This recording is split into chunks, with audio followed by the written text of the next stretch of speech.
नमस्कार दोस्तों, मैं AK सिंह और आज हम फिर एक नए युद्ध की साथ प्रेजेंट हुए हैं। और ये युद्ध भी जनवरी में हुआ था। और तो जनवरी में होने वाली जो घटनाएं हैं ऐतिहासिक, मैं उनको यहाँ पे कवर कर रहा हूँ। और ये भी एक महत्वपूर्ण युद्ध है जो कि आपके किसी भी एग्ज़ाम में काम आने वाला है और इससे क्वेश्चन पूछे जाते हैं। और वैसे भी ये बाबर का युद्ध है और बाबर को लेके आज भी तुम राजनीति में देखते हो कितनी कंट्रोवर्सी चल रही है। तो वो उसके ऊपर, मुग़लों के ऊपर आज भी राजनीति बहुत सारी होती रहती है। तो उसका भी आपको इतिहास जानना बहुत ज़रूरी है कि एक्चुअल इतिहास क्या था। तो ये आपको चंदेरी के युद्ध की बात कर रहा हूँ मैं यहाँ पे। तो चंदेरी का जो युद्ध हुआ था वो बाबर और मेदिनी राय के बीच में हुआ था। मेदिनी राय एक राजपूत शासक थे। मैं आपको बता दूं कि बाबर के आने की जो पूरी की पूरी फिलॉसफी है उसकी हम बात करेंगे जब कभी भी पानीपत का प्रथम युद्ध पढ़ेंगे, जब उसके बारे में संपूर्ण से अच्छे से पढ़ेंगे कि बाबर क्यों आया, कैसे आया। लेकिन फ़िलहाल मैं आपको ये बता देता हूँ कि बाबर जब भारत में आया तो बाबर के पहले जो दिल्ली पे जो राज कर रहे थे वो अफ़गान राज कर रहे थे, लोदी वंश राज कर रहा था। तो जब बाबर भारत में आया तो बाबर, जो आपको मैंने पिछले वीडियो में एक बात बताई थी कि तैमूर लंग ने भारत के ऊपर आक्रमण किया था 1398 ईस्वी में, तो ये तैमूर लंग का ही वंशज था बाबर। और बाबर जो भारत में आया तो उसे अपनी फरगना का शासक था बेसिकली ये। और वहाँ पे ये समरकंद एक राज्य था, उसको ऑक्यूपाई करना चाह रहा था बाबर, इसको विजय नहीं मिल पाई। तो वहाँ पे अगर असफल होने के बाद बाबर फिर भारत में आया और भारत में आके बाबर ने अपना एक साम्राज्य बनाने की सफल कोशिश की। मैं ये कहूँगा विफल नहीं, सफल कोशिश की। और सफल कोशिश के लिए उसने भारत में आते आते लगातार 4 सालों तक 4 युद्ध लड़े। तो वो 4 युद्ध थे, सबसे पहले पानीपत का प्रथम युद्ध लड़ा था 1526 में इब्राहिम लोदी के खिलाफ, दिल्ली का में जो शासन थे इब्राहिम लोदी उनके खिलाफ। उसके बाद खानवा का युद्ध लड़ा था 1527 ईस्वी में। ये लड़ा था मेवाड़ के प्रतापी राजा थे महाराणा सांगा, उनके खिलाफ लड़ा गया था। तीसरा जो युद्ध लड़ा गया था वो चंदेरी का युद्ध, जिसकी मैं अभी बात करने वाला हूँ, वो 1528 में लड़ा गया था। ये चंदेरी आपका पड़ता है MP में, फ़िलहाल अशोकनगर डिस्ट्रिक्ट में ये कस्बा पड़ता है। और चौथा जो युद्ध था वो घाघरा का युद्ध लड़ा गया था बिहार में। यहाँ पे भी कुछ अफ़गान सरदारों के खिलाफ ही इब्राहिम लोदी का जो भाई था उसने अफ़गान सरदारों को एकत्रित किया और फिर दोबारा से बाबर को हराने की कोशिश की। लेकिन बाबर ने ये चारों ही युद्ध जीत लिए अपने सैनिक कौशल के दम पर और अपनी तुगलुगमा जो उनकी युद्ध की पद्धति थी उसके दम पर और अपने बेहतरीन तोप खाने के दम पर ये युद्ध बाबर जीतने में सफल रहा। और 1529 में उसने लास्ट युद्ध जीता। उसके बाद बाबर की मृत्यु हो गई 1530 में आगरा में। उसके बाद बाबर की जो वहाँ पे आपको समाधि बनाई गई और फिर बाद में उस समाधि को बाबर की इच्छा अनुसार काबुल भेजा गया। क्योंकि बाबर ने अपनी आत्मकथा लिखी है तुझके बाबरी, उसमें बहुत सारी चीज़ें लिखी हैं। तो बाबर ने भारत के बारे में भी विश्लेषण किया है। तो उसने सबसे पहले भारत को हिंदुस्तानी वर्ड का जो यूज किया है वो बाबर ने ही किया है।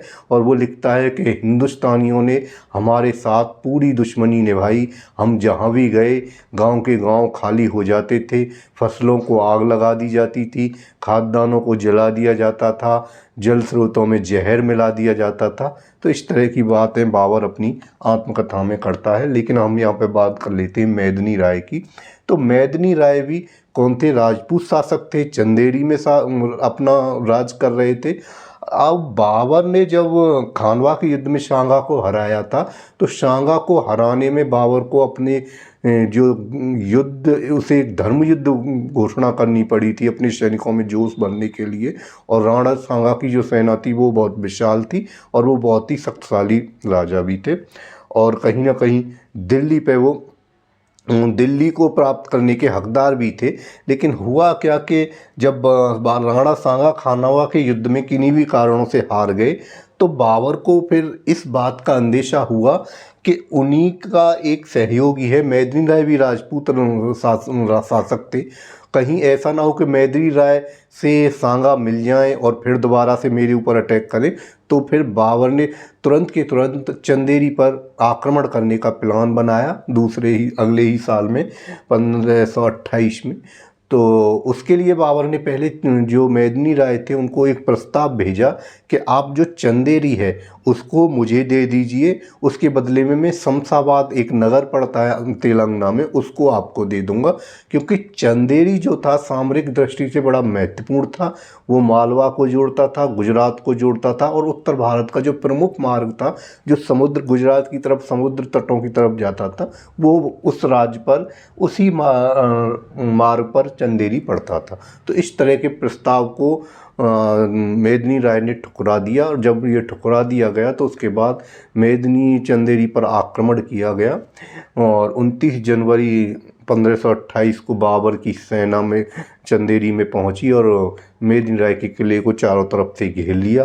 घेरने के बाद हुआ ये कि वहाँ पे जो मेदिनी राय की जो सेना थी वो कुछ सेना की टुकड़ी बाबर की सेना से लड़ी, कत्लेआम हुआ और जो मेदिनी राय के महल के अंदर जो राजमहल की महिलाएं थीं उन्होंने जौहर किया।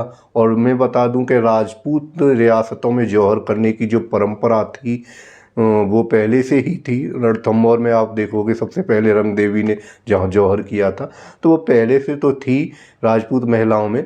उसके साथ साथ मैं आपको बता दूं कि जो यहाँ पे जो चंदेरी में जो जौहर हुआ था वो इतिहास का सबसे बड़ा जौहर था।